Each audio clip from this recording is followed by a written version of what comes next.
ข่าวพยากรณ์อากาศประจำวันที่ 12 พฤศจิกายน 2025 ความกดดันสูงของอากาศเย็นที่ประเทศจีนจะเคลื่อนที่ลงมาปกคลุมอยู่ทั่วทุกภาคของประเทศลาวด้วยกำลังอ่อนสมทบกับกระแสลมตะวันออกเฉียงเหนือพัดปกคลุม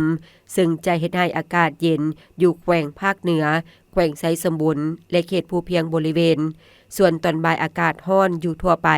และจะมีฝนตกในระดับคอยพอมีลมพัดแรงเป็นบางท้องถิ่นในแต่ละภาคตื่มอีกพยากรณ์อากาศแต่เวลา 7 โมงของวันที่ 12 พฤศจิกายน 2025 หาเวลา 7 โมงของวันที่ 13 พฤศจิกายน 2025 ภาคเหนือด้านตะวันออกอากาศเย็นพอมีหมอกบางปกคลุมอยู่ทั่วไปในตอนเช้าและจะมีฝนตกในระดับคอยพอมีลมพัดแรงอยู่บางท้องถิ่นหรือเนื้อที่การปกคลุมของฝนเท่ากับ20 ส่วนห้อยของภาคอุณหภูมิในระหว่าง 16-29 องศาภาคเหนือด้านตะวันตกอากาศเย็นในตอนเช้า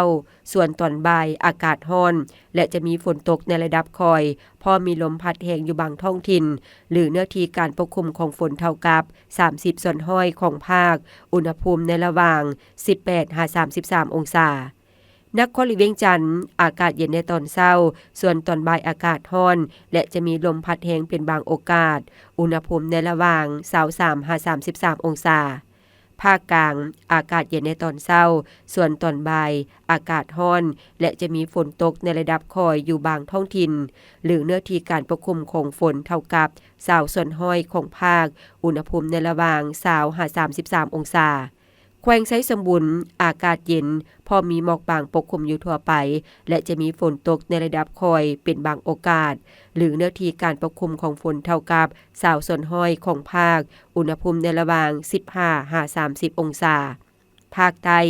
จะมีฝนตกในระดับคอยพอมีลมพัดแรงอยู่บางท้องถิ่นหรือเนื้อที่การปกคลุมของฝนเท่ากับ30 ส่วนห้อยของภาคอุณหภูมิในระหว่าง 17-33 องศาสำหรับเขตภูเพียงบริเวณอากาศเย็นและจะมีฝนตกในระดับคอยเป็นบางโอกาสหรือเนื้อที่การปกคลุมของฝนเท่ากับ20 ส่วนห้อยของภาคอุณหภูมิในระหว่าง 14-28 องศา